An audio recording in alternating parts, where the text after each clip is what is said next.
Hello there. I've been lucky enough to try some fantastic wines while I've been presenting these tastings, but today I really do have something special.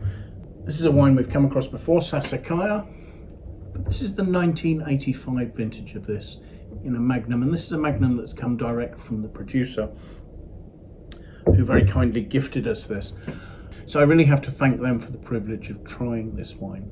Sassicaia is a very important estate in Italy. Currently the most searched for Italian wine estate on the Wine-Searcer website.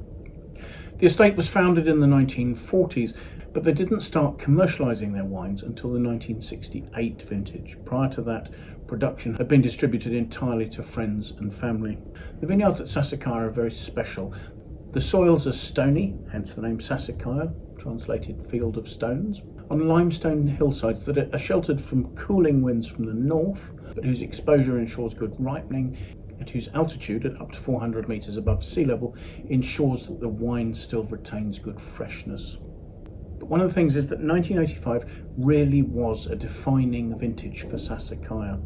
A number of critics, particularly the at that stage very influential American wine critic Robert Parker, given this vintage of this wine their maximum score of 100 points. And in fact, Parker described this wine as one of the greatest of the century. The wine is predominantly Cabernet Sauvignon, and I believe the plantings are about 85% Cabernet Sauvignon to 15% Cabernet Franc. But the Cabernet Franc plays an important part by adding freshness and perfume to the wine. Now, 1985 really was an ideal year in Tuscany. Throughout the season it was warm, but the heat wasn't excessive. Rain seemed to fall at exactly the right times, just to reinvigorate the vines whenever they needed it. Early spring frosts had the function of reducing yields. Both technical and phenolic maturity coincided completely, and harvest was able to start on the 10th of September, going on until the end of the month. The grapes had ripened quickly and the temperatures at harvest time were relatively high. As a result, pH was low. However, the time of picking meant that fermentation went on in quite cool conditions. The wine's relatively low pH ensured that malolactic conversion went through very smoothly and was completed by the end of December. The wine was then put into oak. Now, 65% of that was new, quite a high proportion of new oak, and the oak used was a combination of about 40% Slavonian oak and the remaining 60% French oak. Those barrels that weren't new barrels were a combination of second and third fill barrels. And the wine stayed in these barrels for 22 months prior to blending and bottling. As I say, this wine was incredibly well received by the critics, and in terms of its lifespan, this is a 40-year-old wine. The drinking window on this is potentially out to the year 2036. I really am expecting something totally exceptional here. Looking at this wine, my first impression is that that's deep, it's dark, it's practically opaque. There is a touch of browning or bricky red at the rim, but the core is a relatively dense, dark, black ruby colour. Swirling the wine, the label says it has 13% alcohol, and we're seeing it form tears really quite readily. And I don't think that's just the alcohol. 13 is not particularly high. I think that's also the tannins in there, the density of the wine. So let's see what we make of the aroma, shall we?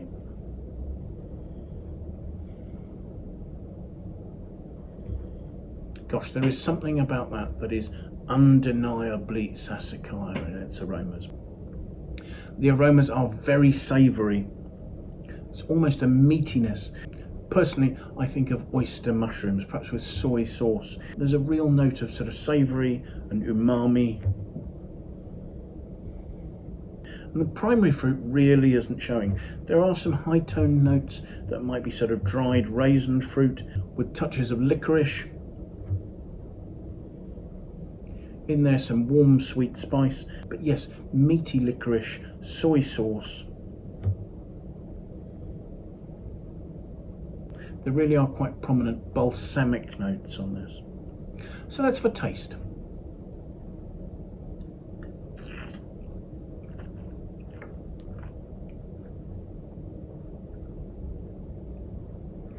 On the palate, the wine has a density. It's full-bodied, it's rich. There's some lovely fresh acidity that enlivens everything. There's a dense core of, first of all, sweet and then becoming more bitter, sort of licorice, an underlying note of quite concentrated blackcurrant, perhaps notes of blueberry. Certainly there's graphite. There are hints of sweet spice. The texture is incredibly smooth. I come back to that graphite note again. There is a richness of dark fruit, dark licorice and graphite running right across the mid-palate there. The acidity is ensuring that there are hints of red currant fruit showing at the edges there. The wine's density is phenomenal. Its smoothness is amazing. There are plenty of bitter, sour and savoury notes, and yet there's a raisined richness as well. There are plenty of those balsamic notes of soy sauce, and yet at the same time there is a juicy dark fruit and there are red fruit perfumes around the edges of the wine. The intensity of the fruit doesn't seem to be fading at all. The wine's been in a magnum. It will age more slowly in a magnum because of the fact that there's less surface area to volume of wine. But this is a 40-year-old wine and doesn't feel tired. It still feels as if there are a few years of life in this and as if it could open a little more. The finish has toasty, peppery, spicy notes. And yet there's an underlying concentrated dark plum, damson note just peeping through at the end. Like I say, it feels as if the wine still wants to open up. I have to say I shared this wine with the rest of the team here at Wine-Searcer this afternoon, and we all very much enjoyed it, and we're very grateful for being given the chance to try this wine. I'll leave a link in the notes below to the Wine-Searcer webpage for this vintage of this wine. Please be aware the price is truly phenomenal. And for that reason, it's a wine I may never try again.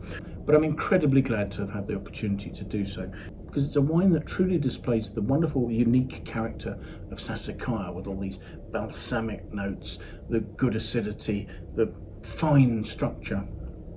It's a wine that's aged incredibly well and still seems to have a future ahead of it. It's a wine of structure and breeding, and there's so much you can find in here. It's fascinating to taste. And giving you my tasting notes, I seem to have gone on for a long time, and I still feel there's a lot to say, but I think I'll end it here. So thank you so much for joining us. I do hope you found this tasting of interest.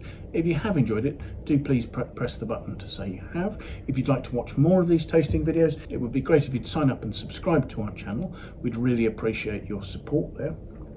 If you have friends you think might like to watch the video, do please pass it on to them. That sort of recommendation from you is greatly appreciated. If you have any comments you'd like to leave, please pop them in the box below. We genuinely would be interested to hear what you have to say about the wines we're looking at, the tastings we're doing, or anything else that relates to that. So thank you once again for joining us, and I do hope you'll make some time to come and join us for another tasting in the very near future. Until then, bye for now.